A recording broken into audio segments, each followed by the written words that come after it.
Alright, so I'm gonna show y'all how to spin. Well, first, it depends on the year you have. 300 Charger Challenger.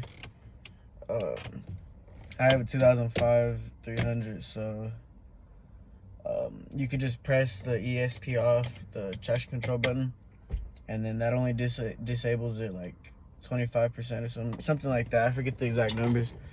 And then there's different ways to do it. Like on the newer models, I think like 2008 or something, you just hold the button for 10 seconds and it'll disable traction control, I think ABS and stability control, and that's how you'll be able to spin like nothing.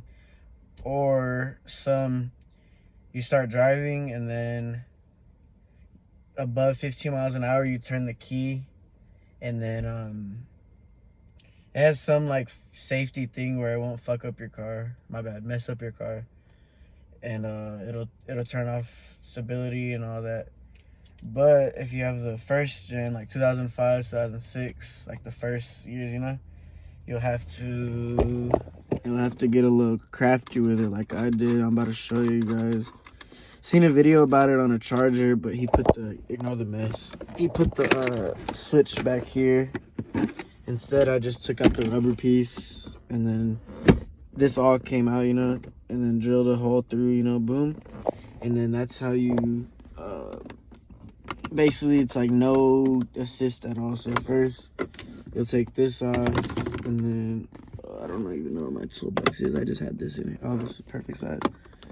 You'll, unscrew it from here.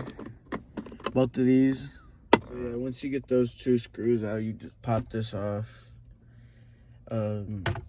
Use a pry tool or flathead, boom, pop it off. Be careful not to break this clip like I did in the past.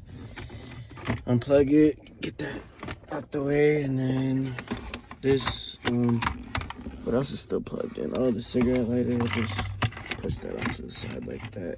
You just lift up. I kind of already did it. Yeah, lift up, boom.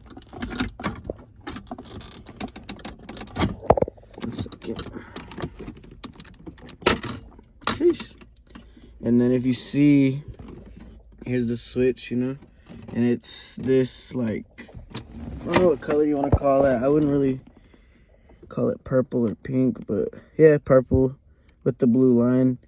So that line is what, oh, well, yeah, I can show you a little better now. You cut it, and go to AutoZone, get some wire, and then the little butt connectors, whatever you call them, Cut it, boom, boom, and then figure out where you want to wire your switch. Like I said, I put mine right here. The video I watched about a year ago, he put it in here. And, yeah, so basically, I just switched whips real quick, going to get food. Do that with the wires, boom, and then another thing that I learned, and this goes for not only just for 300s or Mopars, any car with the open differential, like basically any car. Like I taught my homeboy how to do it in a Infinity with an open diff. What you want to do is try to start doing a burnout to get both tires spinning, because a one wheel pill or one tire fire, whatever they say,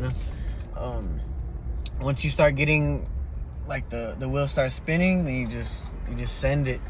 And like if you're just learning, I'd recommend closed course, but by yourself.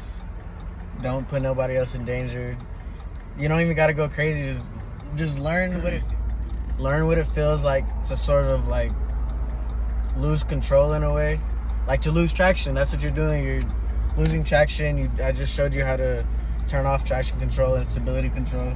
So just get used to it before you go into a crowd and be like all those videos of people in the Scat Packs and Hellcats that try to show out and they crash. That's really about it. And that, of course, that's why the Scats and all them, that's why they spin so good. They have the limited slip differentials. And then also too, I was talking to somebody about it.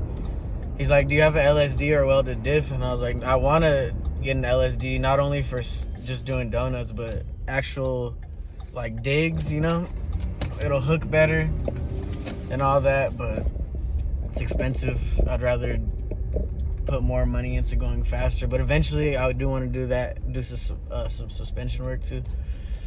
And then he was like, well, I might just weld it. And I've never had a car, been in a car with a welded diff, but I've heard that they ride terrible, which is why people just do it for track cars and all that. But yeah, basically, like I said, just have fun and don't put nobody else's life in danger until you until you know what you're doing, because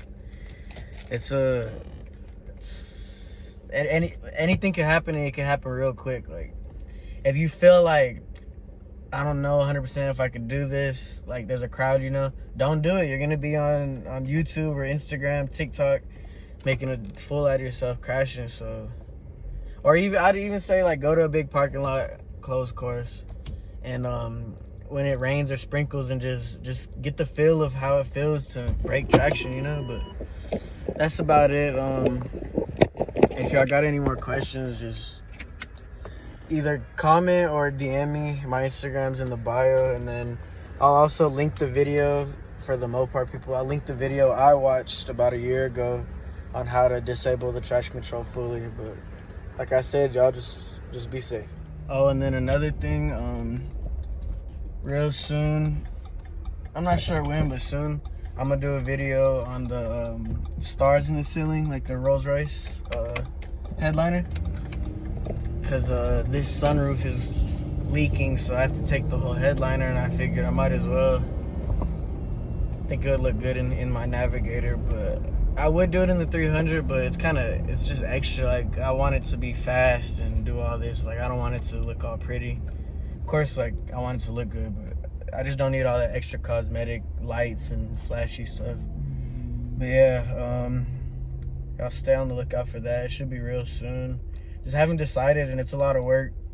I don't know if you guys seen videos on it, but it's a lot of work. Everything comes down, and then they have like 200 light kits, 400, 250, also 300, all the way up to like 1,000, and you have to literally, it's tedious work. But yeah, y'all stay tuned.